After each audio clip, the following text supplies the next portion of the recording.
اعوذ باللہ من الشیطان الرجیم بسم اللہ الرحمن الرحیم الحمد للہ رب العالمین وصلی اللہ علی محمد وآلہ الطاہرین اما بعد فقد قال امیر المؤمنین علیہ السلام ولولا الاجل الذي كتب اللہ علیہم لم تستقر ارواحهم فی اجسادهم۔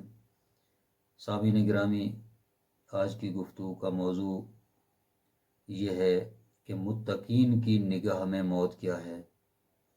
تو اس حقیقت کو امیر المومنین علیہ الصلوۃ والسلام یوں بیان فرما رہے ہیں، فرماتے ہیں وَلَوْلَا الْأَجَلُ الَّذِي كَتَبَ اللَّهُ عَلَيْهِمْ لَمْ تَسْتَقِرَّ أَرْوَاحُهُمْ فِي أَجْسَادِهِمْ۔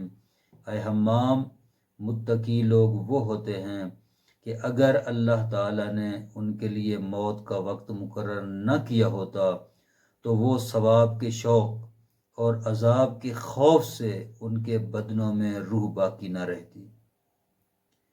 عزیزان محترم، موت ایک ایسی حقیقت ہے جس کا کوئی انسان بھی انکار نہیں کر سکتا، اور یہ مسلمہ عقیدہ ہے کہ ہر شخص موت کی آغوش میں جائے گا۔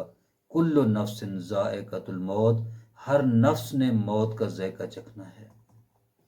لیکن اس حقیقت کے باوجود جب بھی انسان موت کا نام سنتا ہے، جب بھی موت کا تذکرہ ہوتا ہے، تو ایک مرتبہ انسان کا بدن کانپ اٹھتا ہے، ایک مرتبہ انسان کا بدن لرزہ بر اندام ہو جاتا ہے، ایک مرتبہ انسان موت کو یاد کر کے سوچوں کی وادی میں گم ہو جاتا ہے۔ لیکن در حقیقت انسان کا یہ سوچنا یا گویا انسان کا یہ دعویٰ موت کی حقیقت کو تسلیم کرنے کا کس حد تک حقیقت پر مبنی ہے، تو اس کے متعلق قرآن مجید میں ارشاد رب العزت ہو رہا ہے قُلْ يَا أَيُّهَا الَّذِينَ هَادُوا إِن زَعَمْتُمْ أَنَّكُمْ أَوْلِيَاءُ لِلَّهِ مِن دُونِ النَّاسِ فَتَمَنَّوُا الْمَوْتَ إِن كُنتُمْ صَادِقِينَ۔ اے رسول کہہ دیجئے کہ اے آئین یہودیت اختیار کرنے والے، اگر تم سچے ہو اس بات میں کہ تم اللہ کے دوست ہو، اگر تمہارا گمان ہے کہ تم اللہ کے دوست ہو تو موت کی تمنا کرو، اگر تم اپنے دعوے میں سچے ہو۔ یہودی اپنے آپ کو امت کا برگزیدہ سمجھتے تھے، اور ان کا دعویٰ تھا کہ وہ اللہ کے بیٹے ہیں، ان کا دعویٰ تھا کہ اللہ کے خاص دوست ہیں ہم۔ چنانچہ سورہ مائدہ کے اندر ارشاد رب العزت ہو رہا ہے وَقَالَتِ الْيَهُودُ وَالنَّصَارَى نَحْنُ أَبْنَاءُ اللَّهِ وَأَحِبَّاؤُهُ۔ یہودی اور نصرانی یہ کہتے تھے کہ ہم اللہ کے بیٹے ہیں اور اللہ کے محبوب بندے ہیں۔ تو خداوند متعال نے اس دعوے کے مقابلے میں یہ چیلنج کیا ہے، ان کو چیلنج کرتے ہوئے ارشاد فرمایا ہے قُلْ يَا أَيُّهَا الَّذِينَ هَادُوا إِن زَعَمْتُمْ أَنَّكُمْ أَوْلِيَاءُ لِلَّهِ مِن دُونِ النَّاسِ فَتَمَنَّوُا الْمَوْتَ إِن كُنتُمْ صَادِقِينَ۔ اے پیغمبر کہہ دیجئے ان یہودیوں کو کہ اگر تمہارا یہ گمان ہے تم اللہ کے دوست ہو، لوگ نہیں ہیں، تو تم موت کی تمنا کرو اگر تم اپنے اس دعوے میں سچے ہو۔ اللہ تعالیٰ نے چیلنج دیا کہ اگر تم اپنے دعوے میں سچے ہو تو موت کی تمنا کرو۔ وَلَتَجِدَنَّهُمْ أَحْرَصَ النَّاسِ عَلَىٰ حَيَاةٍ وَمِنَ الَّذِينَ أَشْرَكُوا يَوَدُّ أَحَدُهُمْ لَوْ يُعَمَّرُ أَلْفَ سَنَةٍ وَمَا هُوَ بِمُزَحْزِحِهِ مِنَ الْعَذَابِ أَن يُعَمَّرَ وَاللَّهُ بَصِيرٌ بِمَا يَعْمَلُونَ۔ اے رسول، آپ ان لوگوں کو زندگی کا سب سے زیادہ حریص پاؤ گے، یہاں تک کہ مشرکین سے بھی زیادہ۔ ان میں سے ہر ایک کی یہ خواہش ہوتی ہے کہ کاش اسے 1000 سال عمر مل جائے، حالانکہ اگر ان کو اتنی عمر مل ہی جاتی تو پھر بھی یہ عمر ان سے عذاب کو نہیں ہٹا سکتی تھی۔ کیوں؟ اللہ تعالیٰ جانتا ہے، بہتر جانتا ہے کہ ان کے اعمال کیا ہیں، اللہ تعالیٰ ان کے کرتوتوں کو جانتا ہے۔ تو دوستان گرامی کا جب موت اتنی اٹل حقیقت ہے کہ جس سے فرار ممکن نہیں ہے، تو کیا وجہ ہے کہ ہم لوگ موت سے ڈرتے ہیں، موت سے خوف کھاتے ہیں۔